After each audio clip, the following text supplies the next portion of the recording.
Today I'm going to pass on my bread making secrets.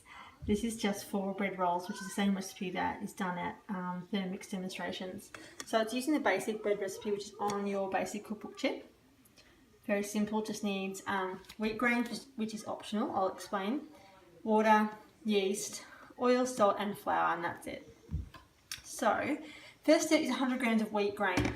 Now this is to give you some whole wheat flour, and it's great when you use whole grains ground on the spot because the nutrition level is so much higher. But I don't have any wheat grains, I'm going to use rice today. Now if you didn't want to use either, you just skip this step, proceed to this part here with the water. Sorry, a small interruption there. So yeah, you proceed to this part of the recipe, and then later on it'll say add your wheat grain you ground up earlier, and you just put in some flour at that point, 100 grams of flour, because all you're doing when you grind up 100 grams of wheat grain is grinding up 100 grams of flour. So I'm going to use rice, which is pretty cool because you can make your own rice flour, and not everyone knows that's what rice flour is made of, but it is. And it's great for shortbread at Christmas time, a lot of gluten-free baking. So lid goes on, and then 1 minute, speed 9.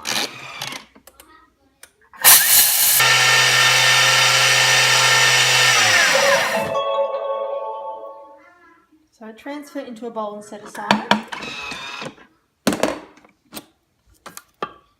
There's your rice flour. So never have to buy one of those little boxes of expensive rice flour again, and you won't have leftovers sitting around because you just grind what you need. Next is water. I do grab mine slightly lukewarm, to be honest, but it is possible to have it too hot and kill your yeast. So if you want to be really sure that you're not going to do that, best to put it in cold. Then we have 2 teaspoons of yeast. I just use this dried yeast because I make a lot of bread. Even gluten-free bread needs this. Most of them do. That's the one I buy, not the small sachets.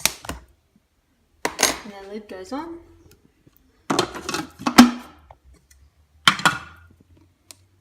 And then 2 minutes, it's going to warm up the water to 37 degrees. So if your water is slightly warm, sometimes I'll just stop it at 1 minute.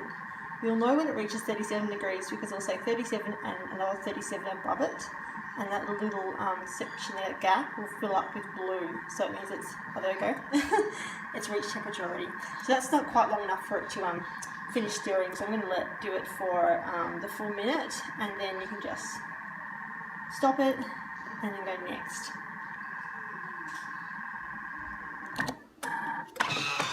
That'll do ya. Now olive oil. Remember to make sure your scales are on 0. If you have had the lid on, you take the lid off, it'll 0 with it on and you'll have a negative. So that's 20 grams of oil, teaspoon of salt. Don't dump the salt in on that actually, because that can also kill the yeast. So just skip ahead for a minute and add your flour. So baker's flour is just, it's a type of plain flour. It's just stronger in protein and makes better bread.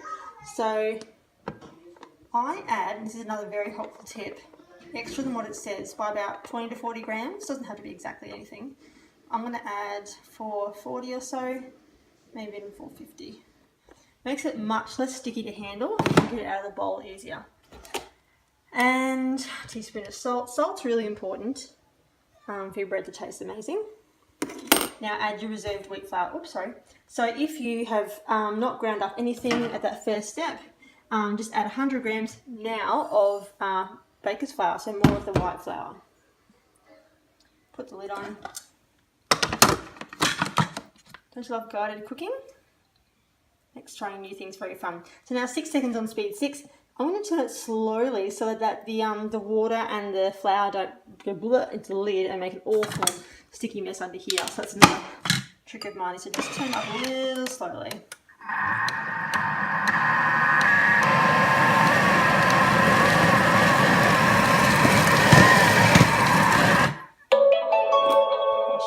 Like before we knead.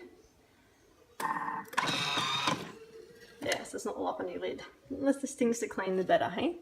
That's your dough. It's all just combined, and now it's going to knead for 2 minutes. that's it.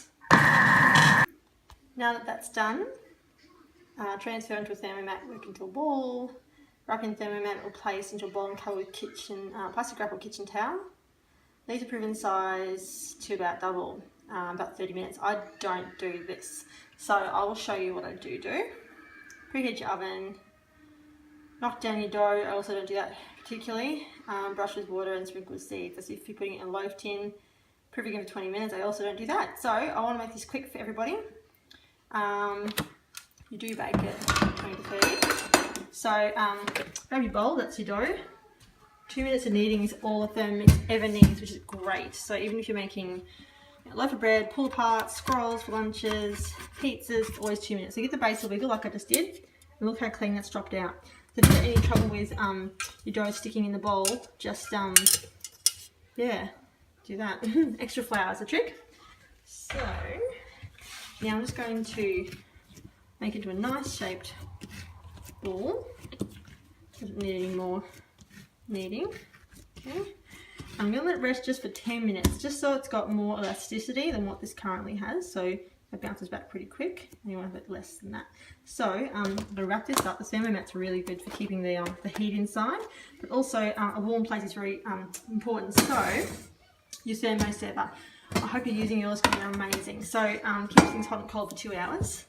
Pop in some boiling water.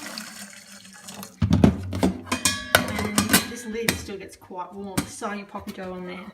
And I'm literally going to leave that for 5, maybe 10 minutes max. It'll be nice and soft, and I'll make it into bread rolls. Okay, it's been 5 minutes, and look how much bigger that is already. It's huge. So you can see that this little water trick really helps heaps. Don't leave it for half an hour if you're in a hurry. So at this point, I'm going to form it into rolls, but you could put it into a loaf tin. You could roll it out into a rectangle, put ham and cheese on that, and roll it up into a snail and slice for scrolls. You could make it to a pull apart. I'm just going to make rolls. So you don't cut on this mat with a knife, so you can use your spatula. I'm going to make it into 8, so I'm going to divide it in half, quarters,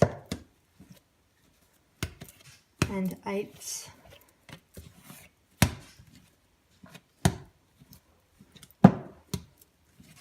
Okay, and now don't go like this and try and make a ball, because it just makes these cracks and they will look really ugly when it's trying to rise in the oven.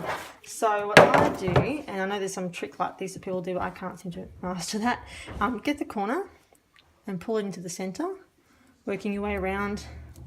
I turn it in my hand as well, and then you put it messy side down onto your baking paper.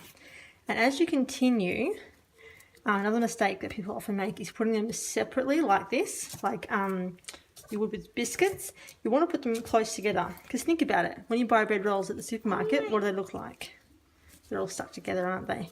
So the benefit of that is, like when you do scones, they actually push against each other as they rise, and then they'll be nice high bread rolls and not like a sort of wide pancake type effect. So yeah, go around like that. I put them in a circle shape pretty often, and then we're going to put them into a cold oven. So I said you could put them into a cold oven, which I do if I'm in a real hurry, and then as the oven rises to 180, 200, they will rise again as the oven heats up, and that's all you need to do. But if you do have time, you could leave them out for another 10 minutes till they get a little bit bigger, up to you. In that case, I would again, with my hot water and my thermosaver, put the tray on top, and that will then heat up again from below. So it's all about maximising the time. You can put some water on top and some seeds, and that will stick, or brush with egg, that makes them really brown and crispy. But yeah, leave them plain as well, that does a good job too.